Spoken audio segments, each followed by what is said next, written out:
es Clara Cano y le voy a hablar sobre la técnica que decidí utilizar para el proyecto final.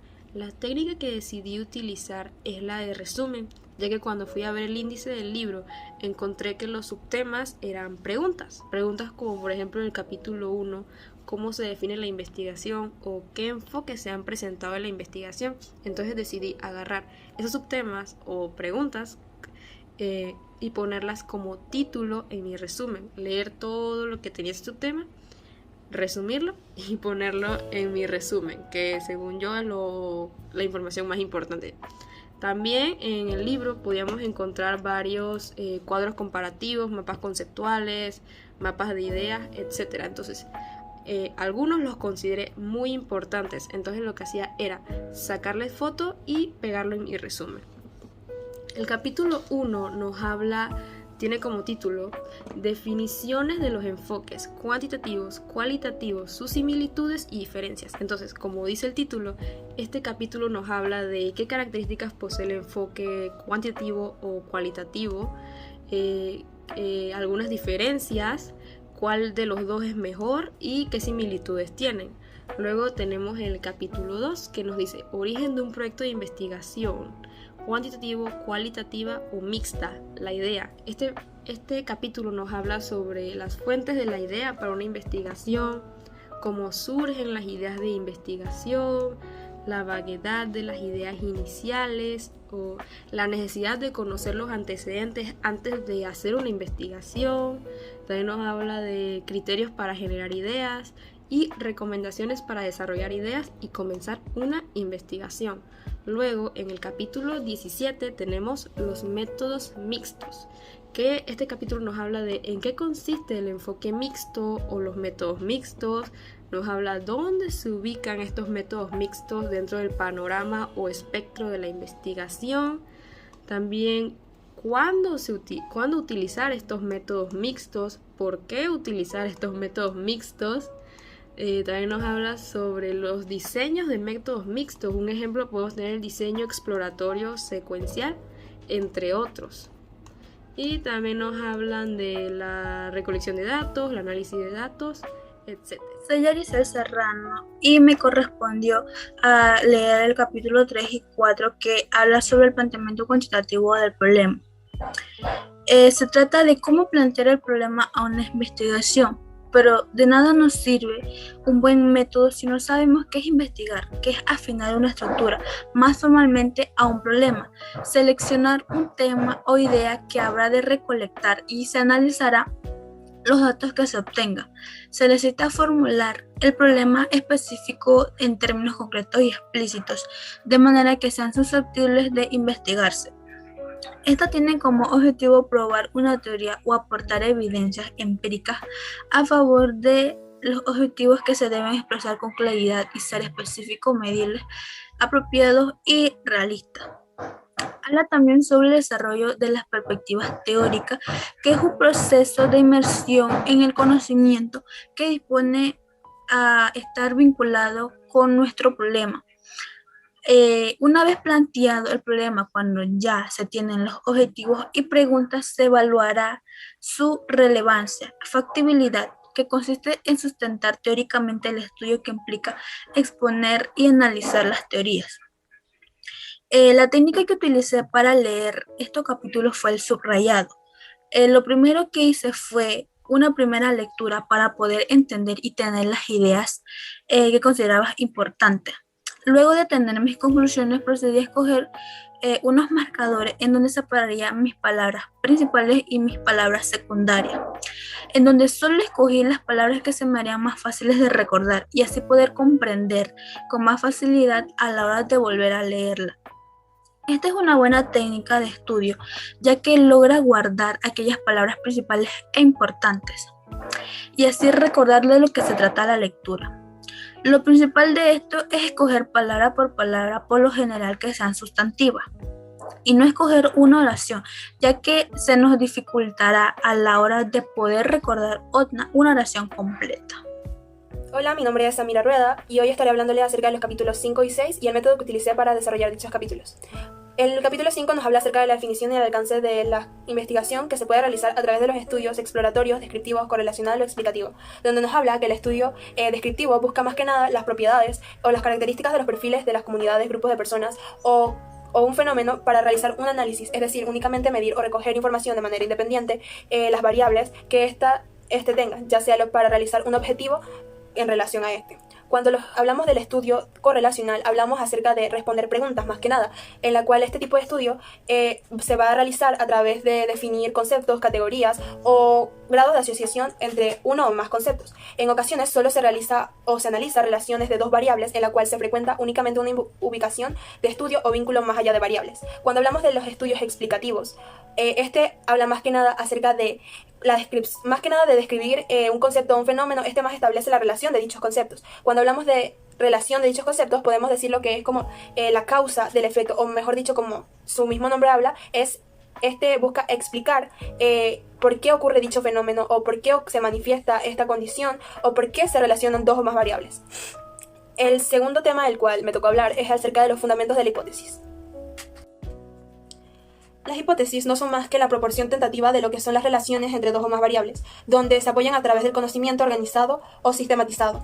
Cuando hablamos de hipótesis, sabemos que es el centro del cuantitativo de la deducción, donde la hipótesis puede contener variables en las cuales sus proporciones de varianza pueden ser medidas, observadas o inferidas. Cuando la hipótesis surge, normalmente es planteada acerca del problema o la revisión de la literatura o de la investigación que se va a impartir acerca de las teorías. La hipótesis se refiere más que nada a la situación o un contexto en el ambiente, lo que es la variable contenida, lo que es la precisa, concreta y la observación realizada en dicha investigación. Para referirse al alcance de un estudio, debemos saber que existen diferentes estudios ya definidos, los cuales son los estudios explorativos, descriptivos, correlacionales o explicativos. El investigador debe formular o no hipótesis. El estudio exploratorio no se establece una hipótesis.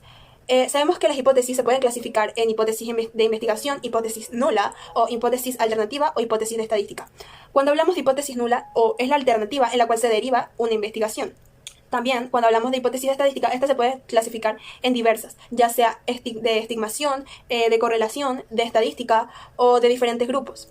En una investigación, para formularse una variante hipotética de dos tipos, dentro del enfoque deductivo o cuantitativo, la hipótesis debe contrastar con la realidad para ser aceptada o rechazada en un contexto determinado. Hay investigaciones en las cuales no se puede formular una hipótesis, por el simple hecho de que el fenómeno el cual se va a estudiar es desconocido o carece de información en la cual se necesita para establecer una. Pero eso solo ocurre ya en lo que son estudios exploratorios o en algunos estudios descriptivos, en los cuales no se debe realizar una hipótesis, o si se realiza, carecen de información y muchas veces no se puede desarrollar una. Le estaré hablando acerca del método que utilicé para desarrollar dichos temas. El método que utilicé fue el método Cornell. El método Cornell más que nada se basa en lo que es tomar apuntes en un sistema de notas que consiste en formar o organizar visualmente grandes cantidades de información, las cuales tienen nexos entre sí. Funcionar no solo para la escuela o para realizar proyectos, sino también para investigaciones, en las cuales el método Cornell nos permite analizar con mayor facilidad, pues en esta podemos narrar con nuestras propias palabras lo que se memoriza mejor. En el caso de la investigación, esto nos permite distinguir lo que son nuestras ideas con nuestra teoría. Aquí tengo un ejemplo del método Cornell, donde este se divide en 3 secciones. La columna principal es donde vamos a poner nuestras ideas principales acerca del tema. En la segunda columna se pueden tomar las anotaciones o los párrafos o ideas que creemos que son más necesarios y se pasan con nuestras palabras para así tener una mejor comprensión acerca de lo leído. Y abajo, en la parte posterior, se realiza un resumen bastante contextualizado a nuestras palabras acerca de lo que fue el tema, y con esto se puede realizar o entender con una mayor facilidad el tema a tratar. Bueno, este fue el tema que traté. El método Cornell para mí me sirve bastante debido a que es una manera fácil y rápida en la cual se puede utilizar para comprender con mayor facilidad el tema. El capítulo que me correspondió para utilizar mi técnica fue el capítulo número 7 del libro que escogimos, y la técnica que utilicé para este capítulo fue el resumen. En este capítulo se explicaba principalmente cuáles son los tipos de experimento, cómo funcionan. También explicaban los pasos para realizar un experimento, los explicaban detalladamente, y cuáles tipos de experimento existen. Lo que pasaba con este capítulo era que era muy extenso porque daba la información muy detallada, con mucha información y muchos ejemplos de cómo se realizaban los experimentos. Así que el resumen funcionaba como técnica de estudio para tener una información más precisa y concisa. Así que lo que hice fue resumir en conceptos más pequeños cada uno de los pasos y los tipos de experimento. Así, a la hora de estudiar con esta técnica es más fácil ver la información no tan detallada y el comprendimiento va a ser más fácil a la hora de visualizar el texto. Y para realizar este resumen se debió tomar en cuenta la lectura de todo el capítulo completo para entonces así entender cuáles eran las ideas principales que se debían poner en el resumen de una forma breve, clara, concisa y precisa. También utilicé el empleo de mis propias palabras para que la técnica de estudio tenga más valor a la hora de utilizarla para estudiar el capítulo. Hola, voy a hablarles sobre las técnicas de estudio que yo utilicé para poder comprender mejor el capítulo número 8 y 11 del libro que escogió mi grupo. Primero puedo mencionar que las técnicas de estudios nos facilitan muchísimo a la hora del proceso de estudio en las diferentes fases que conforman el proceso del aprendizaje. Puedo mencionar algunas técnicas, ya sea la prelectura. Esta se usa, por ejemplo, antes de iniciar alguna clase, leemos el tema anticipado para poder tener una mejor comprensión de lo que, tener una idea de lo que ya va a explicar nuestro profesor a la hora de la clase. También está la técnica del subrayado, que es subrayar las ideas principales o secundarias del tema que estamos tratando de diferentes colores. Así lo hace más llamativo y lo hace más interesante para poder aprendérnoslo. También está la comprensión lectora, que es leer varias veces el documento que estemos tratando para poder memorizarlo. Otra técnica que puedo mencionar es los resúmenes. En lo personal a mí me funciona muchísimo, solo que es un poco tardado, pero a la hora de yo estar transcribiendo, por ejemplo, el tema que escribí, lo transcribo, pero de manera más resumida. Logro captar mejor las ideas que trató de explicar nuestro profesor a la hora de yo hacer mis apuntes. Ahora les voy a mencionar la técnica de estudio que yo utilicé para poder llevar a cabo esta práctica. La técnica que utilicé fue la técnica Pomodoro, que consta en leer de 20 a 25 minutos con descanso de 5 minutos en un intervalo de 4 tiempos, o ya sea el que ustedes deseen, pero yo lo utilicé de esta manera. Me funcionó bastante, pude comprenderlo. También utilicé la técnica del cuestionario, ya que también me facilitó mucho porque el capítulo tenía las preguntas y las respuestas, pero de esas respuestas podía sacar otras preguntas y entonces era como muy fácil de utilizar esa técnica. Me funcionó bastante, ya que ya misma yo utilizaba como cartoncitos, ponía las preguntas y las respuestas atrás y era como muy fácil de estudiar, la verdad. Otra técnica que traté de utilizar pero no me funcionó mucho fue la de esquemas.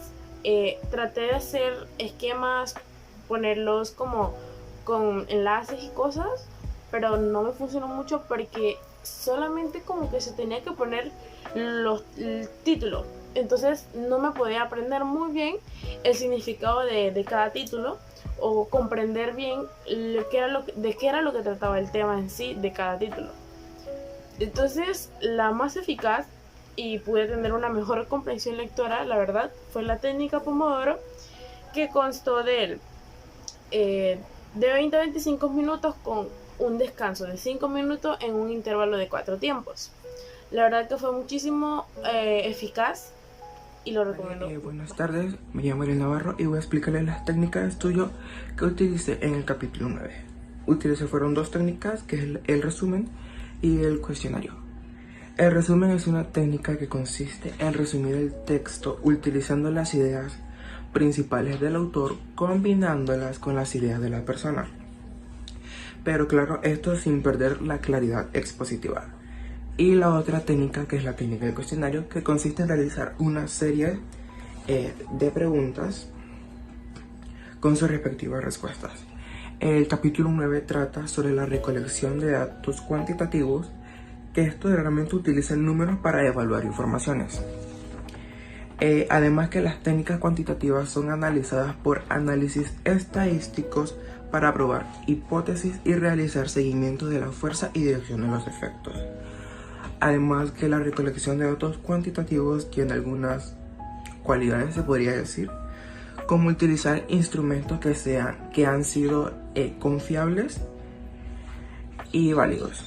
Emplea la experimentación, análisis causa y efecto, están orientados hacia la descripción, explicación y predicción. Y por último, que están enfocados a datos medibles y observables. Muchas gracias. Hola, buenas tardes, profesor y compañeros. Bienvenidos. Me corresponde explicarles cómo hice para estudiar, o la forma que tengo para estudiar el capítulo que me correspondió, que era el capítulo 10. Y el tema era análisis de datos cuantitativos. Pues bien, ¿cómo hacer el análisis de un texto? El análisis de un texto es desglosar cada uno de los elementos de un texto, reflexionar sobre ello y captar el sentido o la intención del que escribe, o sea, del autor.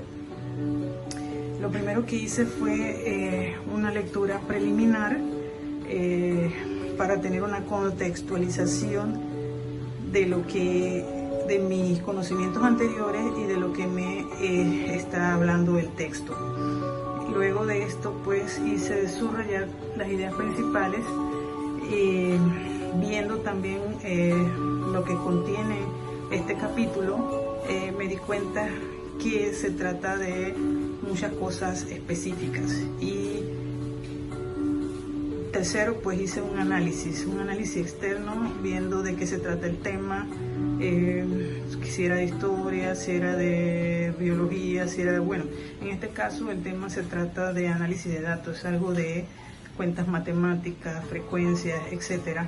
Hice el programa, así que hice un análisis interno y para ello separé los temas y subtemas, y pues este capítulo se presta más que todo para hacer un esquema de mapa mental, y fue lo que más me funcionó para poder comprender, porque es la única manera de poder hacer un análisis cuantitativo, y para eso pues separé los subtemas de manera que al momento de que uno quiera estudiarlo pues tenga a mano cómo es la manera correcta, el procedimiento, un cronograma de cómo se debe no memorizar, porque en este caso este tema no se presta para la memoria, sino para un tipo práctico. Así que pues lo tendría a mano, cosa de que si tuviera que hacer un análisis estadístico, pues ya sabía cómo proceder, qué procedimiento debo tener y cómo se calcula una frecuencia, etcétera. Todo eso en fórmulas de datos cuantitativos, pues lo tendría a manos. Pues bien, eso es todo. Gracias. Mi nombre es Priscila Teruel y les estaré hablando sobre el capítulo 12 y 13. El capítulo 12 se aborda la manera en que las ideas se desarrollan y se transforma en planteamiento del problema de la investigación cualitativa.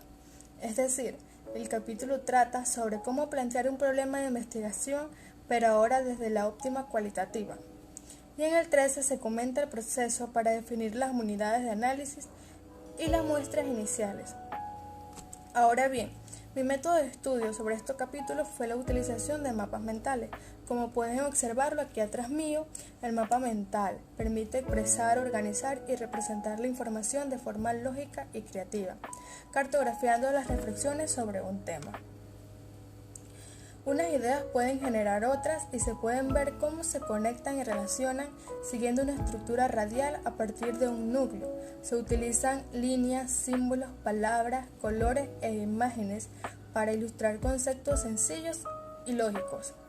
Permiten convertir largas listas de datos en diagramas fáciles de memorizar y perfectamente organizados, que funcionan de forma totalmente natural. Algunas de las características son utilizar palabras claves, las ideas principales se sitúan en el centro remarcando y las secundarias a su alrededor. Se utilizan líneas para unirlas. Estas líneas no son interrumpidas por proposiciones, al contrario que los mapas conceptuales. Las imágenes tienen un protagonismo importante a la hora de representar conceptos o ideas. Es también útil para representar una lluvia de ideas, por ejemplo, en un trabajo en grupo. Muchas gracias. Hola, profesora Dania. Mi nombre es Zulima Palacio. A mí me tocó el capítulo 14 del libro. El capítulo 14 hace referencia a cuando ingresamos a un campo y elegimos una muestra inicial. Como se ha mencionado anteriormente, en ocasiones el proceso cualitativo no es lineal ni lleva secuencia como el proceso cuantitativo. Debemos tener una recolección de análisis que son actividades muy importantes, ya que de esa forma es correcta, y cabe destacar que no debemos olvidar el papel importante que juega el comienzo el proceso cualitativo, ¿no? Nuestras ideas son fundamentales en nuestro ingreso a un campo. Planear nuestras ideas y tener una base para poder tener un futuro mejor es importante al ingresar a un campo. Un método de estudio que a mí me agrada demasiado, que yo utilizo siempre, es realizar apuntes. Realizar apuntes es la mejor cosa que me puede pasar en esta vida, y me ayuda a mí poder tener esas informaciones importantes y estar activo cuando haya un examen parcial. Realizo apuntes importantes. Como dije antes, el método consiste en registrar en una columna las notas de la clase o apuntes. Escribiremos los hechos e ideas significativas, cuanto más mejor. Frases cortas para que más adelante se pueda reconstruir con un significado completo. Reflexionar.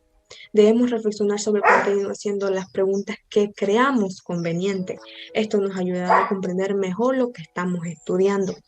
Resumir. Tras la clase resumiremos todo el tema dado, para así clasificar los significados y veamos las posibles relaciones que pueda haber en el contenido. Además, consideramos su memorización. Recapitular todo, haciendo un resumen en la parte inferior de la hoja, un esquema, para poder así acordarnos de cualquiera de los apuntes importantes y básicos que pueden ayudarnos a un examen o un trabajo al ingresar a un campo. Sin más nada que decir, profesora, me tocó el capítulo 14 y más se basaba en lo que es tener nuestras ideas plantadas para tener un futuro mejor. Muchas gracias. Los estudiantes deben apoyarse en la lectura comprensiva para estudiar. Tenemos a nuestro alcance algunas de las técnicas que nos permitirán enfrentarnos con éxito a los textos. A continuación, les estaré hablando sobre algunas de las técnicas de lectura y estudio que han sido de gran ayuda. Diferentes tipos de lectura. Conocer los diferentes tipos y técnicas de lectura y, sobre todo, saber cuándo aplicarlos nos ayudará a ser más eficaz a la hora de estudiar. Por ejemplo, photo reading. Esta técnica de lectura fue creada por Paul Schill. Consiste en realizar una mirada general de la hoja a leer. De esta forma se identifican algunas palabras, textos y párrafos. Este ejercicio se repite a través de varias hojas y los ojos van captando el contenido para obtener una idea general de lo que consiste la lectura. Dejar subrayado las ideas más importantes. Cuando te enfrentes a un texto, notarás que hay partes más relevantes que otras. Dejar subrayado las ideas claves del texto te ayudará cuando vayas a hacer un repaso y vuelvas atrás con el contenido del texto. Al momento de utilizar esta técnica debemos estar informados de cómo utilizarlo, ya que la función del subrayado es destacar las palabras importantes del texto. Con las palabras importantes nos referimos a la estructura del texto y a las palabras claves que sean realmente destacables. La tendencia de subrayarlo todo se debe a la inseguridad, ya que por medio de perder la información no subrayada acabamos incluyéndolo todo. Si hacemos esto, el subrayado pierde su significado y deja de ser eficaz, ya que estamos incluyendo en esta fase de estudio las funciones que pertenecen a otras fases. Buscar en el diccionario las palabras que no entiendas. El lenguaje puede deparar algunas trampas, aunque por el contexto puedas comprender todo el texto, siempre puedes hallar palabras cuyo significado te resulte desconocido. Apúntalas en una lista y después de la primera lectura las buscas en el diccionario. Hacer notas sobre la lectura. Para fijar los conceptos de un texto, puedes dejar notas en los márgenes o al pie de la página. En estas notas debes sintetizar la idea principal del texto y el razonamiento que emplea el autor para desarrollarla. Hacer esquemas.